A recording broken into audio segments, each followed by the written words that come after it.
Hey guys, this is Coach Micheal Burt. I am so glad you joined me for Super Coach. I believe a good coach can change your life. I believe a good coach will have conversations with you don't want to have, make you do some things you don't want to do, help you become something you didn't think you could become. You see, you can't see the picture when you're inside the frame. You can't reach your own potential without the help of another person helping you break through those ceilings of success.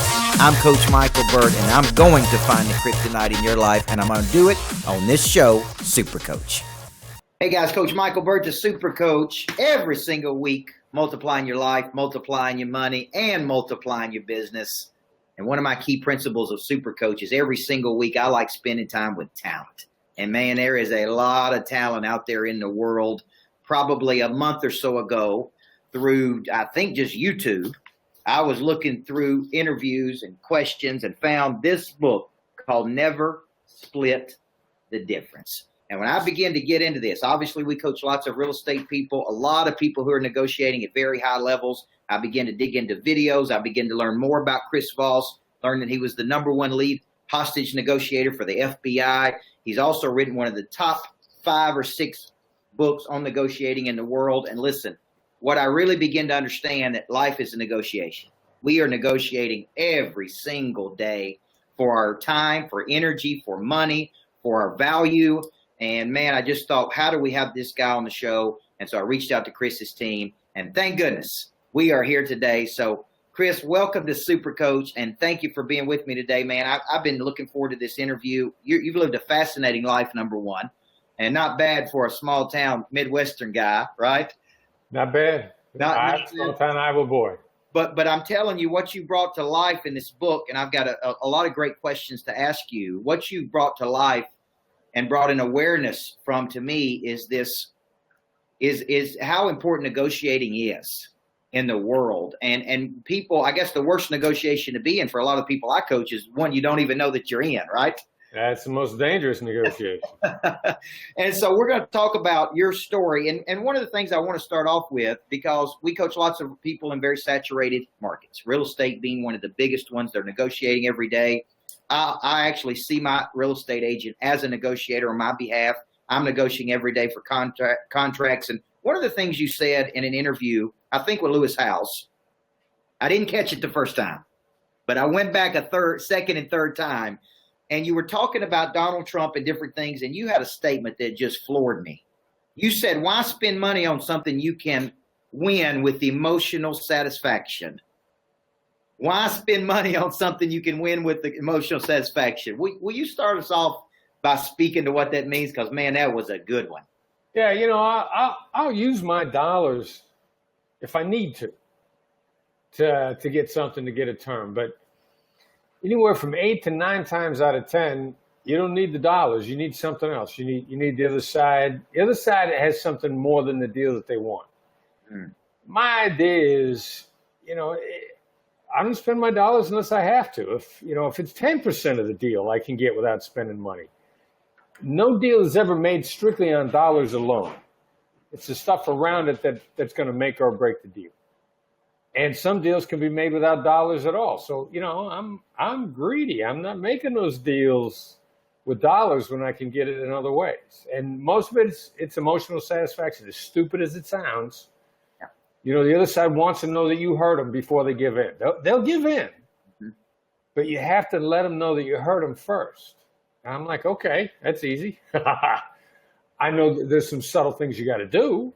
It's a lot more than just saying, I hear you. That's nowhere near enough. It never is. But when you learn those tricks, they're hacks. They're good deals. And so when you define negotiating, for the person that's out there watching this, because you've spent your lifetime negotiating, typically in high pressure situations, could be life or death, obviously. And and I really like the stories of you marrying or discussing the difference between hypothetical or theoretical and practical, and what you guys were doing at the FBI and what they were doing at the Harvard Business Schools. And right, because you're out there practicing. When you define negotiating, how do you define it? Influencing the other side to an outcome that you want that's going to last for more than 2 seconds. You can know I'm influencing you directly. You might not know. Again, the most dangerous negotiation is the one you don't know you're in. which means if you think you're not in a negotiation and I think we are in a negotiation, I've automatically got the upper hand. Yes. So, it's also a process whereby, and this is the difference between me and, what some people think of sales, although it's not fair to sales to think of it that way. If you knew what I was doing, you'd still be okay with it. And at some point in time, I'm not really hiding stuff from you. One of the things we talked about, kidnapping in the Philippines, the terrorists literally called the guy I was coaching after the kidnapping was over, where the hostage walked away. If the hostage walked away, what does that mean? That means the terrorists got nothing. They didn't kill anybody. They didn't get any money. They didn't get anything. They didn't get any concessions from the government. Hostage walked away. Terrorists called the guy that I was coaching about 2 weeks later and said, "Have you been promoted?" And he said that in an admiring and in a respectful way. He knew that my guy out-negotiated him, and he called him to pay his respects. And by doing that, he's also saying, if when we meet again, I'll still talk to you. For some reason, I feel like we can talk, which is actually the way you should leave each and every person that you ever negotiate with. Not just the terrorists, right? But everybody should feel like they deal with you again, no matter what the outcome was. You also talk about the minute that the word win-win comes out, because I grew up of this concept with Covey, right? I was a deep disciple of Covey's from 18 to 25. He taught the 6 levels of interaction, win-win, win-lose, lose-win, right? Lose right. Or no deal.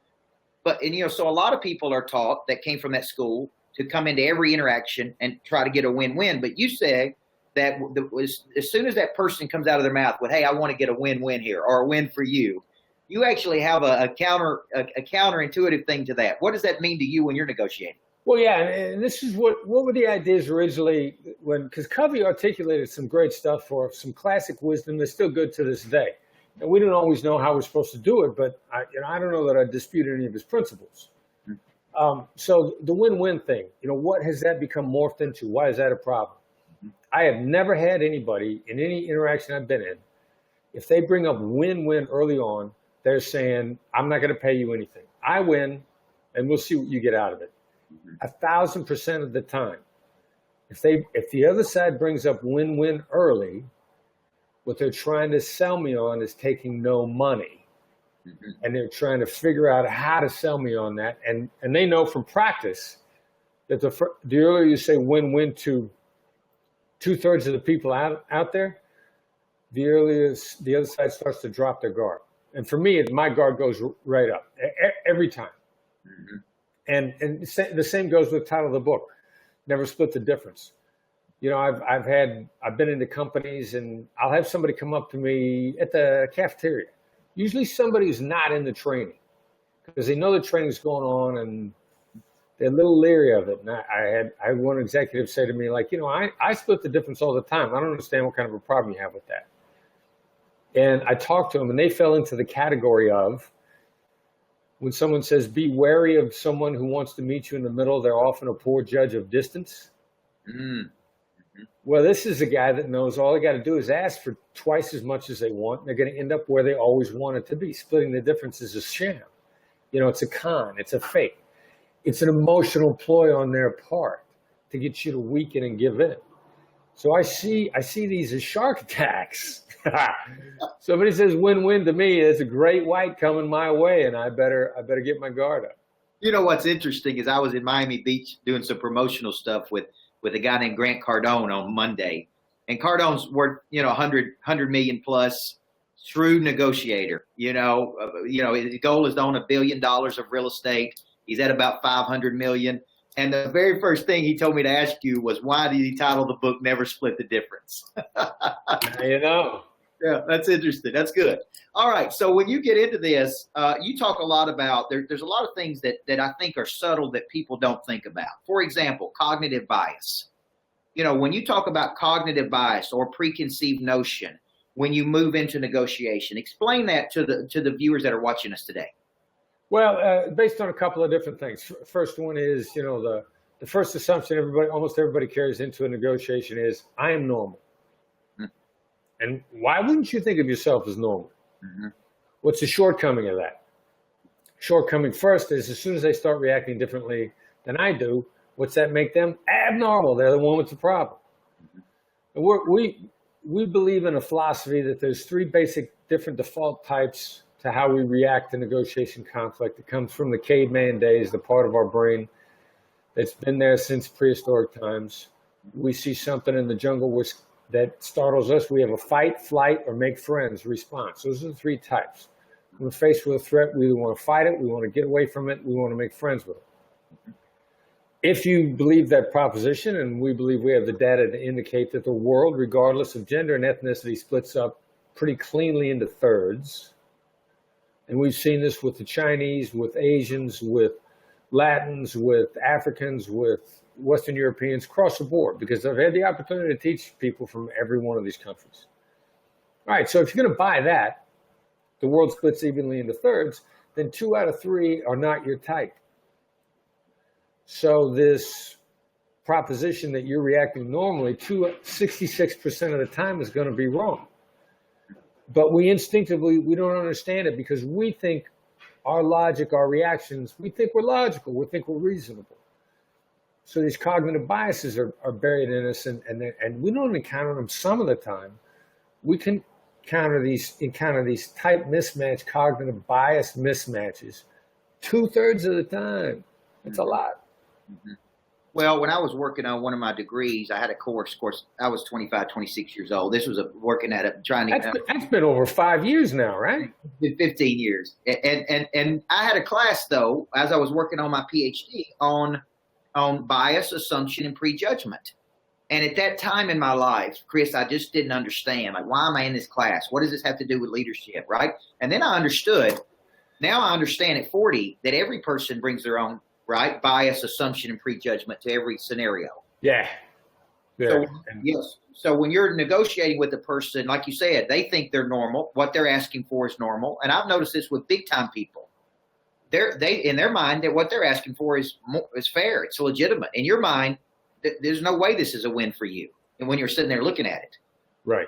And also, one of the biggest things you talk about is a series of how questions. And I have actually been using this because I thought it was great when people ask you to do things outside the scope of a contract, when they ask you to do crazy things, when a person holding a person hostage says, I want you to have a car here in 30 minutes. And you start asking a series of how questions. Right. Explain that to people because this has been a big one for me. How do you expect me to do that? How do you think I can do that? I've already used this on a number of occasions, and it's been very helpful. So explain that one. Yeah, well, it works about 3 strategies simultaneously. Number one is it's deferential. There's great power in deference. Okay. But with deference, you'd be amazed what you can get away with saying to anybody. And deference works with people at all levels. Our peers love deference from us because it makes them feel important. People who are above us in the pecking order love deference from us because it makes them feel important. They want to feel important. Mm-hmm. People that might be below us in the pecking order, how much do you love a boss who defers to you occasionally, or at least treats you with deference? You love that guy. You die for that guy. So this is a great universal strategy. It starts with that. Second, secret to gaining the upper hand in a negotiation is giving the other side the illusion of control. How questions make people feel in control. They don't realize that you just very, very stealthily framed the conversation with your how question. They feel in control. They don't know that you actually have the upper hand. And then finally, when you ask somebody how, it forces them to take a look at you. We refer to it as the term forced empathy. Actually, my son Brandon, who's my director of operations, how would you like to be the son of a hostage negotiator, right? You're going to learn to negotiate early. He was actually the one that said, this is forced empathy. This is the way that we make the other side take an honest look at us. Okay. So when you say to somebody, how am I supposed to do that? You make them stop and think and look at you and assess your situation. Even if they give you a negative response, the mere act of making them look at you, you've just gained an advantage. And so it's crazy powerful. It's our first way of saying no. So let's put that into terms for a real estate agent. And so I know you're coaching a lot of agents now. I think it'd be a natural place for you to really dominate a space. People that are negotiating on other people's behalfs. I mean, I think you're really going to blow up in that area. So give some practical examples of when people are negotiating. How would you use the series of how questions? All right, the real estate agents negotiations and tricky profession, because there's so many different types of hostage negotiations that you're in all the time. First one, commission negotiation. Potential seller, do you discount your commission? Other top agents in your area discounting the commission. Will you work on a discount? Your first answer is, how am I supposed to do that? Then what you do is you're using the how question to make what you need to be the path to what they want. They want superior services.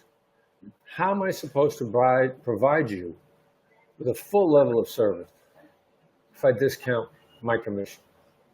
How am I supposed to work for you night and day if you reduce my incentives? You then begin to change the structure. You begin to make them realize what they're asking you. If they're asking you to take a discount, they're asking you to take less incentives and work harder. How are you supposed to do that? But you can't say, what's the matter with you? Don't you see what you're asking me? Right. You use a well-designed how question to point them at something, and then they don't feel cornered because you asked a how question, but you're really focusing them to look at what a problem is, and in a very deferential manner. When they come up with an answer on their own, then they're good with it because they think they've thought of it. They don't realize that you pointed them at the answer. It's another term for it is often called guided discovery. Mm-hmm. And it also sinks in much faster with people. Guided discovery gets the message across faster than telling anybody anything. That's the other thing about the how questions. You actually get through the noise in their head much quicker because you're causing focus and attention to a specific area. Is a how question, and you use why question as well, correct? All right, now why questions are powerful stuff. We want to be real careful with it. Okay. So we use why creates defensiveness. Okay. Every time. Mm-hmm. There's no exception to that. Mm-hmm. And defensiveness normally breaks down rapport. Okay. Now, how could someone use that to their advantage? You might say in a commission negotiation, they say, look, the top broker in their area is discounting their commission. Are you willing to take a discount? You say, wow, the top broker? Why would you ever do business with me? Mm-hmm. Mm-hmm. Now, the defensiveness you want to trigger is them defending you. This is also something we call proof of life. In every negotiation, especially negotiations of this type, there's two people that are in the negotiation. There's the favorite and the fool.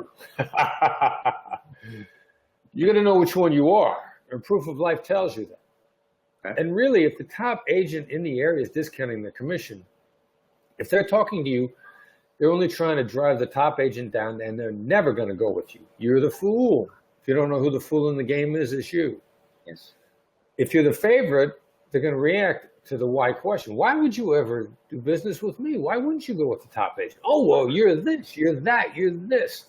The minute they begin to defend what you are, now you're the favorite. Now, if you're the favorite, you got no business cutting your commission. You're the favorite. They want you. That's why they're talking to you. So it's a diagnostic early on. Be careful with why. Understand the only defensiveness you want to trigger is defending you. And we typically use that in what we call proof of life. And you talk about people's desire to correct people. So how would you use that in negotiating? Because people do love to correct people.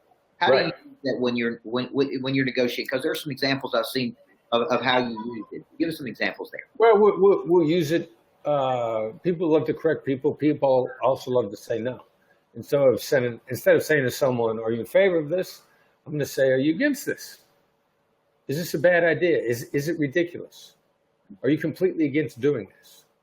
And the answer is going to be, "Well, no, I'm not against it." Or if you say, "This is how I see things," and when you're not sure, this is testing, and they go, "No, that's not it. That's not it at all. This is what it is," because you get much more honest answers following the word no. People feel guarded. They don't feel cornered. They don't feel trapped. Getting somebody to say yes makes somebody feel trapped. They know it's a trap. They know you're leading them someplace. Whatever comes after the word yes, if you can get a yes at all, is always very guarded. What comes after no is not guarded at all. There was a commercial real estate negotiation one of my students was engaged in. Made no sense whatsoever. The building was being up for sale. So what he did was he triggered a correction from the broker. He said, well, the seller must be selling because they have a cash cow. There must be a disbelief on their part in future market fundamentals. Because why would you sell a cash cow? You think the market's going to crash. You don't believe in the fundamentals. So he said, it seems like the seller is selling a cash cow because they don't believe in the market fundamentals. The broker immediately shot back, no. The seller's got other buildings that are underwater. What? Talk about revealing a black swan. Yes. But the act of correcting made him feel powerful and in control, and they ended up revealing some closely held information that immediately changed everything about the transaction. Okay, well, and that's a nice pivot and lead into what my next question is, because I think you sum it up real nice when you say it's about information gathering and behavior influencing, right? It's about information gathering. So how do you find what a lot of people in sales would call the hidden objection, right? How do you find what they're not telling you that's prohibiting them from moving forward? Well, the first thing is you got to get out of this whole yes addiction stuff. Yes, closed-ended questions where the answer is a yes, which is referred to as mere agreement. It's referred to as momentum selling. It's also referred to by lawyers as cornering. Mm-hmm. Do you know anybody that likes to be cornered? I don't. People hate it. And what happens when you start trying to lead people down this yes path? Would you like to make more money? Would you like to have a nicer house? Whatever the yeses are. That's what creates hidden objections. Because now the other side, his guard is up, and they're afraid to trust you with any information because all you do is try to lead them down paths. So the first and most important thing you get out of it is stop asking yes questions. I mean, even asking someone, have I got that right? I know, and you know, I'm trying to get you to say yes. Mm-hmm. It's just, it's counterproductive. And it creates people covering up because they're afraid of you. They're afraid of being led down the path by you. The first thing you can do is get out of that. Ask more what and how questions. And then as you begin, as they feel deference from you, people don't hide stuff from someone who's showing them deference because they feel powerful. When they feel powerful, they talk, they open up. And then one of the great keys of even pivoting away from questions altogether, because the information gathering process, we've always been taught ask good questions. Why do we ask good questions? Because we need to gather information. Are questions the only way to gather information? Absolutely not. They're not even the best way. A simple observation. Give you an example. Again, realtor, open house. People are coming through the open house. They're looking, they're walking around, couple, they're taking note of this, they're taking note of that. Realtor's watching them the whole time. Realtor's got one of two choices when they get done walking around. Say, did you like the house? That's a yes trap. They're not giving you a good answer to that.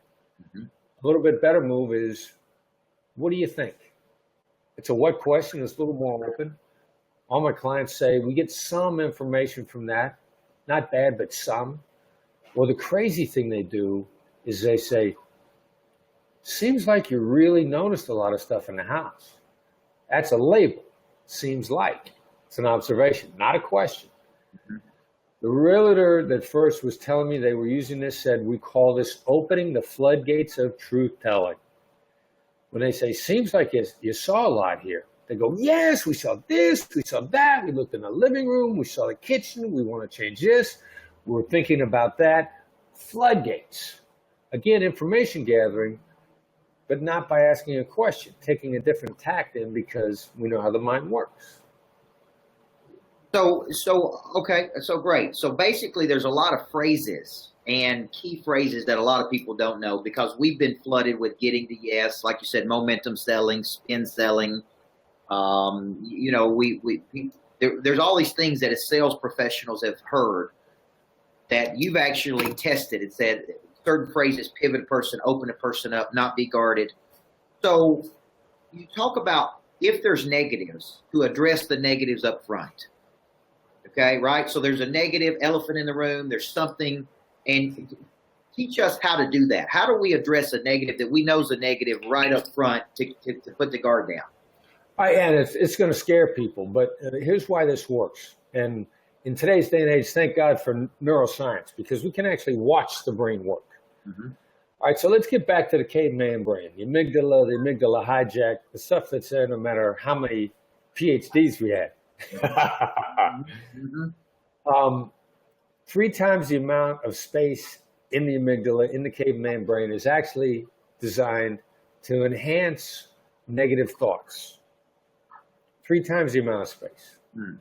And human beings' reactions show us that lost things 3 times as much as an equivalent gain, maybe sometimes as much as 9 times as much. And it has to do with the same dynamic. It has to do with negatives. Losses are negatives. There's data out there that shows us that 70% of the people who make the buy decision in order to avoid a loss, not to accomplish a gain. Again, this underlying theme is the negatives are there banging in people's brains. Because in the caveman days, we needed all this extra fear to keep us alive. We need to know not to reach for anything that looked like a snake because it might bite us and kill us.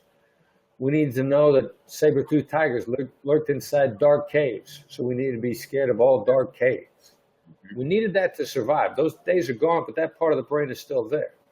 What does this have to do with us today in business? You said it perfectly a moment ago. We know there's a negative. We feel it. That's our emotional intelligence kicking into gear for us. The problem is, in the past, we denied the negatives. I don't want you to feel, I don't want you to think that all real estate agents don't have your best interest at heart. I don't want you to think that real estate agents get together, they keep the seller and the buyer apart so they can get together and cut the deal as fast as possible with no regard for the buyer or the seller. I don't want you to think that. All right, so that's your instinct picking up with knowing what they're feeling. The 2 millimeter shift that makes all the difference in the world, instead of denying it, is observing it, making a label. I'm sure it seems like all real estate agents only care about dealing with each other, and their relationship with the other agent is more important than their relationship with you. That's going from denying it to using this tool we call the label, which calls out the negative. It just observes it. It's neither an admission nor denial. It's an observation. What difference does that make? Brain science has showed us clearly, as we monitor the electrical activity in the brain where the negatives go, that when you label a negative, the negative diminishes or disappears each and every time. It's 1,000% rule of the brain universe. So the only way you make these negatives go away is by a straight label. Plus, on top of that, the crazy thing also is you can inoculate from negatives, and you can even over-label negatives to keep them from recurring. How do you inoculate it? If I'm in the real estate business and I got bad news to deliver to a client, I say, I got something you don't want to hear. Instead of, I don't want you to react negatively to this, or even holding it back entirely. I got something you don't want to hear, or, a great thing to say is, I got heartbreaking news for you. You let that sink in. You let the caveman brain take over. They're going to imagine horrible things. And then you're going to say, the offer came in lower than what they expected. Your client is going to go like, whew, oh, wow, that wasn't bad. Right. That wasn't bad at all. Let's move forward. Let's see how we can deal with this. What you did was you over-labeled, and then whatever you say after that is actually relief. They love you for it. Right. Love you for it. So would you advise a person to say, and I may be wrong in saying this, but if a person is more, so I'm clear and the viewers are clear, people are more motivated based on the brain by what they're going to lose and what they're going to gain, right? Right. Okay. So would you advise a person to say, hey, Chris, I know you, let's say you're looking at a property, you say you want to think about it, right? Sleep on it. I always joke around and say sleep on it, pray about it, medicate about it, whatever. There's some kind of objection. And I'm putting it off to a decision in the future. Let me think about it, sleep on it. So would you say, how would you feel if I called you tomorrow and someone else has already purchased this property and you're not going to get it? Would you say that because of the loss that they could leave, or if you got to sleep on it, you may not sleep in it? Some kind of phraseology where they go, man, I don't want to lose this opportunity. We need to put an offer in right now. All right, so there's a sequential issue here. Okay. And what you did was you're triggering something called prospect theory.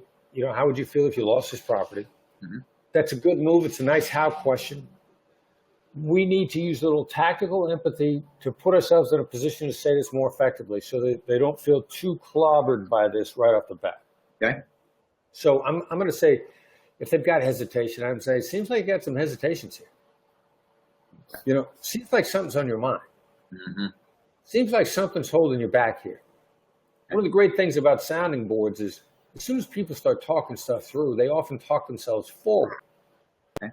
So by labeling like this, you need to get them to articulate what's going on in their brain, because when it goes on inside the brain, it bounces through the caveman aspect and the caves and all the things that are going in the caveman part of the brain. And negatives are always worse. And they diminish as soon as people start to articulate them. So you got to get them articulated. You got to get that stuff out of their head. So make sure you give them a chance to articulate all their reservations so they can hear it and see whether or not it makes sense. And once that stuff is out, then you say, how would you feel if another offer came in tomorrow and you lost this property? Now you're in a position for that how question you want to hit them square up with. You hit them square up in an emotionally intelligent way. And when you hit people, when you confront people with the truth in an emotionally intelligent way, you know what they call you? They call you a straight shooter. Yes. Yeah, that's good.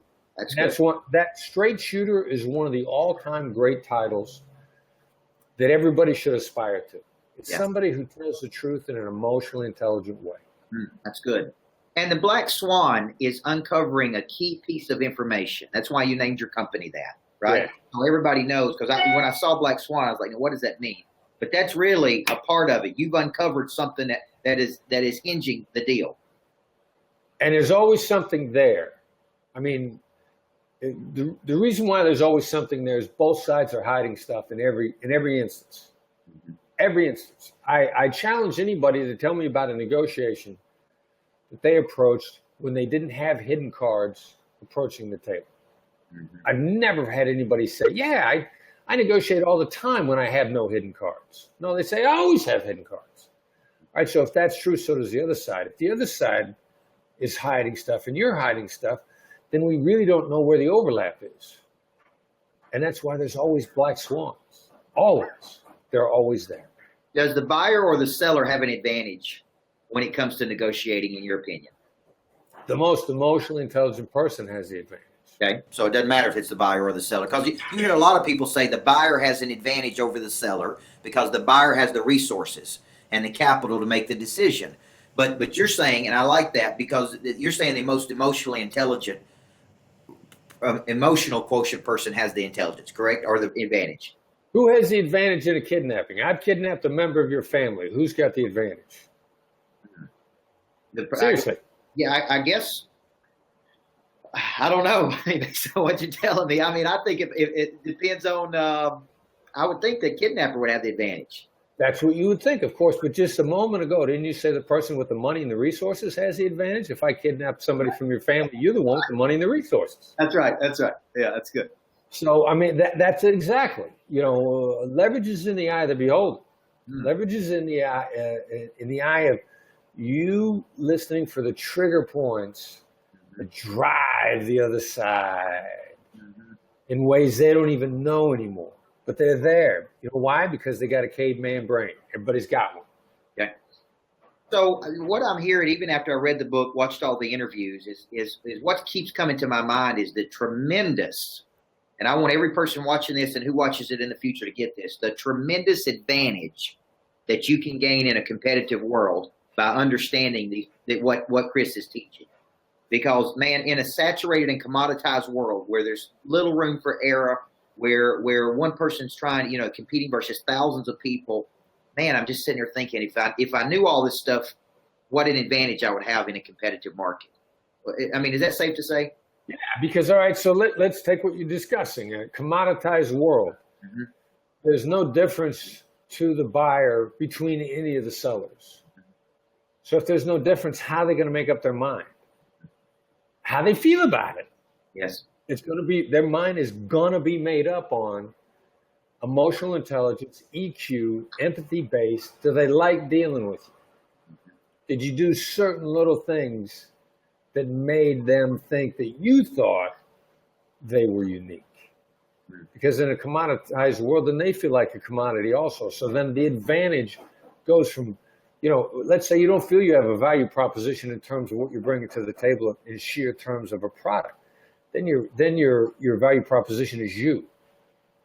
And that's when you distinguish yourself, because everybody else feels like a commodity. They don't lift a finger to distinguish themselves in ways. And now it's an open market. Now you've got an edge nobody has.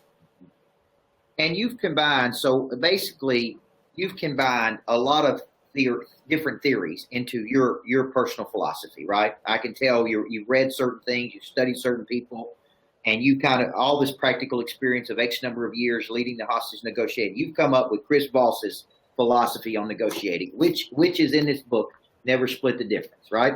Yeah, it is, yes. Do you go into every single, like a songwriters tell me, because I'm in Nashville, and songwriters tell me that their brain never shuts off thinking about a song. I mean, do you go into every single interaction with another person with that negotiating mindset? Does it ever turn off? Well, the negotiating mindset that I deal with is like, I want this to be a great deal for both of us. I mean, I want to discover a deal here with you that never occurred to you. Mm-hmm. And so, yeah, for me, it's fun. It's interesting. It's a little bit, it's a curious adventure. The ability to create a deal here where afterwards you go like, wow, that was cool. Yeah, yeah. So then it's a lot of fun. All right, so let's end on a couple questions because I don't want to keep you longer. You've been great. I love the book. We've been promoting it to everybody. I would like to get a group of people to come to one of your one-day workshops. I think it would be very valuable. Obviously, at some point, we'd love to get you to Nashville, which is a hot market, and put something together with real estate people who are negotiating every day. Tactical empathy is something you've mentioned. Is that the same thing? We talked about a couple different empathies earlier. Is tactical empathy the forced empathy? Is that the same thing, or is that something different? Forced empathy is a subset of tactical empathy. Tactical empathy is a broader term because we know so much more about how the brain works. Let's take what we know and actually apply it and use it in a tactical fashion. Okay. All right. So now let's take people up to this point. And have you ever lost your composure in a negotiation? That's one thing I've been dying to ask you. When you were in a tight spot, have you just completely lost your cool, lost your emotion, something triggered you, and man, you just became too emotional? I've gotten overly negative in a couple of business negotiations with someone that, if I'm talking to somebody that I'm trying to have a great relationship with, and if they interrupt me, they lie to me, they don't listen to me, all those bad habits. Mm-hmm. I can let my anger get out of control occasionally, and I'll say, look, I'm done. I'm off the phone, and then I'll hang up. Mm-hmm. Yeah. So it happens to the best in the world, right? I mean, we're emotional creatures. I mean, that's why a lot of this works, because you talk about the animal side of the brain, the logical side of the brain in the book. And, that animal side wants something, doesn't it? Absolutely. And it's going after. And if you know that want, then you have an advantage. And you talked about in the Lewis Howes interview how if Trump was on the front, if President Trump now was on the front, you gave him the front page of the from any magazine, he would give you basically whatever he wanted because he wanted that affirmation. He wanted to be positioned as number one. Absolutely. Yeah. Yeah. Okay. So the folks out there listening, a lot of people like this. Never Split the Difference is the book. Obviously, you've got a company now that does you come in and teach companies how to negotiate better. Is that through one-day workshops? Is it through ongoing coaching? Explain your business model so people out there who may want to purchase your services and bring you in to work with their companies can do that. Well, we'll figure out a way to work with you, whether you're an individual or company. And we've got some stuff that we give away for free. We've got different training products at different prices. Really, the best way overall is to subscribe to our newsletter.